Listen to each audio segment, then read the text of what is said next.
The Audio Stars presents माँ का दिल, माँ का दिल, माँ का दिल, माँ का दिल, माँ का दिल, माँ का दिल।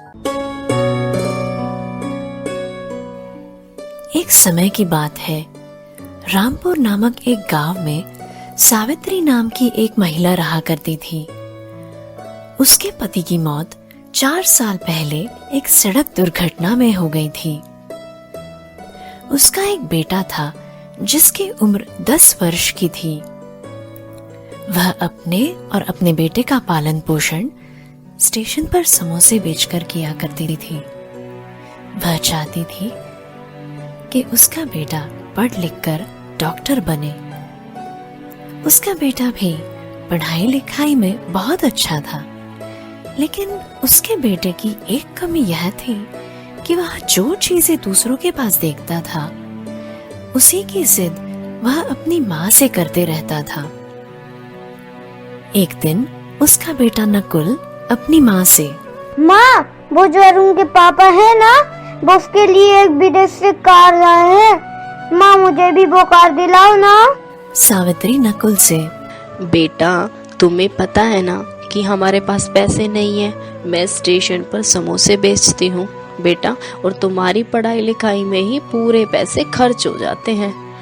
बेटा, एक काम कर, तू अच्छे से पढ़ लिख ले, और जब तू डॉक्टर बनेगा तो तुम खुद की अपनी कोई कार खरीदना। उसका बेटा नकुल, माँ, तुम तो हमेशा ऐसे ही कहती हो। जाओ, मैं तुमसे बात नहीं करूँगा। सावित्री लाचार होकर, ऐसा मत करो बेटा।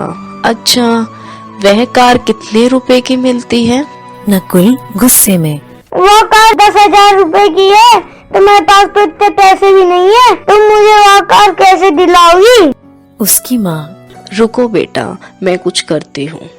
अगले दिन वह एक दुकान पर जाकर एक छोटी सी लेकिन प्यारी सी कार खरीद कर लाते हैं और अपने बेटे को देती है और कहती है, बेटा, वह 10,000 रुपए वाली कार तो मैं नहीं खरीद सकती, लेकिन देखो यह कार कितनी अच्छी है, तुम इसके साथ खेलो। कुछ सालों तक ऐसा ही चलते रहता है। कुछ सालों बाद बेटा नकुल बहुत खुशी से अपने घर आते हुए अपनी माँ से कहता है, माँ, यह देखो, मैंने इतनी अच्छे से पढ़ाई की है कि मुझे स्कॉलरशिप मिली है। अब मैं इसी स्कॉलरशिप के द्वारा विदेश में जाके पढ़ सकता हूँ। माँ नकुल से, बेटा, विदेश इतनी दूर है, पता नहीं वहाँ के लोग कैसे होंगे, विदेश में तुम कैसे रहोगे? नकुल, माँ, तुम चिंता मत करो, मैं वहाँ आराम से रह लूंगा, मुझे कोई दिक्कत नहीं होगी। पर मुझे मना मत करना माँ, मैं जाना चाहता हूँ, क्योंकि यह मौका सबको बार बार नहीं मिलता। माँ, बेटा, तुम्हारी खुशी में ही मेरी खुशी है। और कुछ समय बाद नकुल विदेश चला जाता है।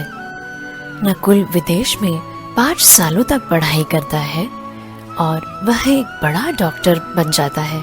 नकुल अपनी माँ को फोन करता है और नकुल माँ से, माँ, आज तुम्हारा सपना पूरा हो गया, क्योंकि मैं आज डॉक्टर बन गया हूँ। नकुल की माँ सावित्री, खुश रहो बेटा, इस तरह आगे बढ़ते रहो। आज मैं बहुत खुश हूँ। आज तो मैं पूरे मोहल्ले में मिठाई बांटूंगी। नकुल अपनी माँ से, ठीक है माँ, अब तुमको जो करना है करो। अब मैं तुम्हें हर महीने पैसे भेज दिया करूंगा। अब तुम्हें समोसा बेचने की कोई जरूरत नहीं। नकुल की माँ खुशी से फूली नहीं समाती और सिर्फ इतना ही कह पाती है, जीते रहो बेटा, तुम्हारे जैसा बेटा भगवान सबको दे। कुछ समय बाद नकुल एक विदेश की लड़की से ही शादी कर लेता है। और एक दिन नकुल की पत्नी नकुल से, ओ नकुल डार्लिंग, तुम अपनी मॉम को हर महीने कितने सारे पैसे भेजते रहते हो। तुमको पता है उन पैसों से मैं कितनी सारी शॉपिंग कर सकती हूँ? नकुल, नहीं, ऐसी बात नहीं है। माँ ने हमारे लिए बहुत कुछ किया है। नकुल की पत्नी नकुल से, ओह माय गॉड, फिर से वही ओल्ड थिंकिंग। लिसन डियर, तुम्हारी मॉम ने जो तुम्हारे लिए किया है वो हर किसी के पेरेंट्स करते हैं। This is a parents duty. वैसे भी वो पहले से अपने लिए कमा के खाती थी ना, अपना ख्याल करती थी ना। I don't care. आज के बाद तुम उन्हें बिल्कुल भी पैसे नहीं भेजोगे। This is clear understand? Nakul. ठीक है, जैसा तुम कहो। नकुल की माँ। इस महीने पैसे नहीं आए तो क्या हो गया? लगता है इस बार पैसे कम पड़ गए होंगे, इसी वजह से नहीं भेज सका। चलो कोई बात नहीं। लेकिन नकुल ने मुझे इतने समय से फोन पर बात भी तो नहीं की, कहीं उसे कोई दिक्कत तो नहीं हो गई? इतना सोचकर सावित्री हड़बड़ा जाती है और वो फोन लगाती है, लेकिन उसका फोन बंद आ रहा होता है। बहुत समय बीत जाता है, ना नकुल का फोन आता है ना ही पैसे आते हैं। नकुल की माँ इतनी बूढ़ी हो चुकी थी कि अब वह समोसा नहीं बेच सकती थी और उनकी तबीयत भी बहुत खराब हो चुकी थी, लेकिन उनको पूछने वाला भी कोई नहीं था। कुछ समय बाद विदेश में नकुल के हॉस्पिटल में बहुत सारी मात्रा में नकली दवाइयां पाई जाती है और इस वजह से नकुल के डॉक्टर का लाइसेंस भी कैंसिल हो गया। नकुल के पास बिल्कुल भी पैसे नहीं बचे। उसकी हालत यह हो गई थी कि उसे अपना घर बेचकर किराए के घर में शिफ्ट होना पड़ा था। नकुल की पत्नी नकुल से, ओह माय गॉड नकुल, ये क्या हो गया? नकुल। समझ नहीं आ रहा है, अब मैं क्या करूं? नकुल की पत्नी, वैसे एक रास्ता है हमारे पास। तुम अब इंडिया जाकर अपना इंडिया वाला घर बेचकर वापस यहाँ आओ। उन पैसों से कम हमें नया घर तो ले ही सकते हैं। नकुल। लेकिन फिर माँ का क्या होगा? नकुल की पत्नी, जस्ट शट अप नकुल, क्या माँ लगा रखा है तुमने? उनका क्या होगा मैं नहीं जानती। मैं कह देती हूँ, तुम इंडिया जा रहे हो तो इंडिया जा रहे हो।